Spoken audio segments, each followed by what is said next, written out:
الرحمن الرحیم جی ابھی ہم پارک میں بیٹھے تھے تو یہ چھوٹے بھائی وہاں پر آئے قہوہ بیچنے، تو میں نے اسامہ بھائی سے کہا کہ اس بھائی سے قہوہ بھی پیتے ہیں، ان کے ساتھ ویڈیو بھی بناتے ہیں اور ان کی کچھ مالی حوصلہ افزائی بھی کرتے ہیں۔ گزارش یہ ہے کہ یہ معصوم بچے، چھوٹے بچے اپنے گھر کے کفیل ہوتے ہیں اور بہت محنت کش ہوتے ہیں۔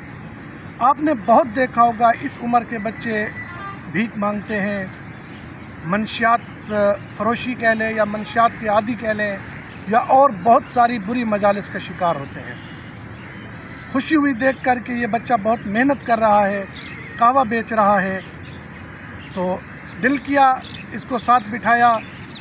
رسول اکرم صلی اللہ علیہ وسلم نے فرمایا کہ جو شخص ہمارے بڑوں کی عزت نہیں کرتا اور ہمارے چھوٹوں پر شفقت نہیں کرتا وہ ہم میں سے نہیں۔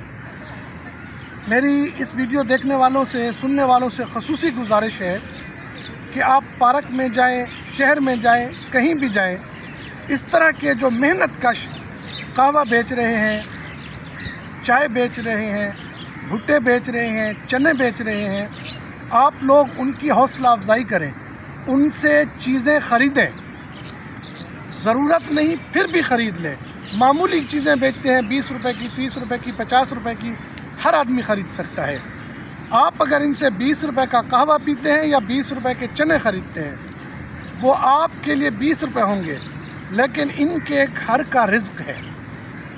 ان لوگوں کی حوصلہ افزائی آپ کی اخلاقی ذمہ داری ہے، ان لوگوں کی عزت کرنا آپ کے اوپر فرض ہے۔ یہ لوگ محنت کر رہے ہیں، کبھی بھی ان کو حقارت کی نظر سے نہ دیکھیں۔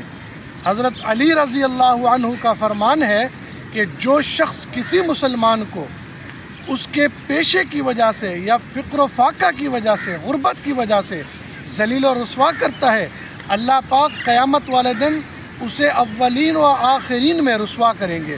دعا ہے اللہ پاک ان کی اور ہر مظلوم مسلمان کی، ہر مجبور مسلمان کی مدد فرمائے۔ آمین۔